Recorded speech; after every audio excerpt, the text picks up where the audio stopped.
კულტურის მინისტრის მოადგილე კახეთის რეგიონში სამუშაო ვიზიტით იმყოფება. ბექა დავითულიანი გურჯაანის თოჯინების სახელმწიფო თეატრს ეწვია.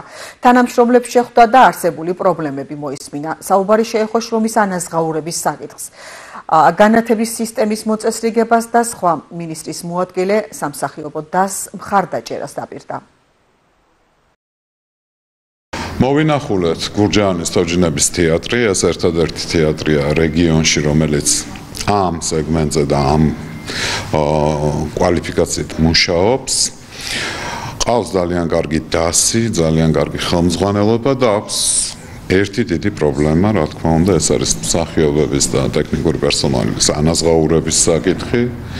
და ვეცდებით ყველანაირად იქნება ამ საკითხს რაღაცნაირად მოვუაროთ და ხელი შევუწყოთ ამ დიდი საქმის მკეთებელ ადამიანებს, რომ ჩვენი მომავალი თაობა აღზარდონ და ამ საქმეზე ხელი არ აიგოს დასის რომელიმე წევრმა თუნდაც.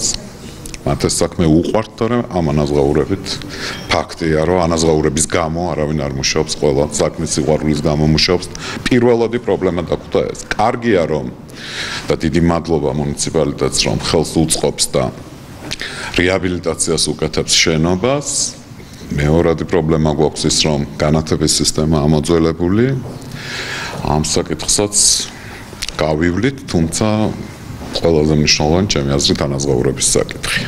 გურჯაანის თოჯინების თეატრს სტუმრობდა კულტურის მინისტრის მოადგილე. მან დაათვალიერა მიმდინარე სარემონტო სამუშაოები, რომელიც ფაქტიურად დასრულების პირასაა და ვიმედოვნებთ ჩვენს ძვირფას მაყურებელს მალე უმასპინძლებთ. ამ ეტაპზე დასრულებულია ორივე ფოიეს კეთილმოწყობა, საპირფარეშოები დასრულებულია და გადავიდეთ უკვე დარბაზის კეთილმოწყობაზე. ველოდებით განათების სისტემას, რომელიც შეიცვლება აუცილებლად უმოკლეს დროში და უმასპინძლებთ ჩვენს მაყურებელს. ვისაუბრეთ პრობლემებზე, რა პრობლემის წინაშეც არის თეატრი და დაგვირდა, რომ ეტაპობრივად მოგვარებული იქნება თოჯინების თეატრის პრობლემები.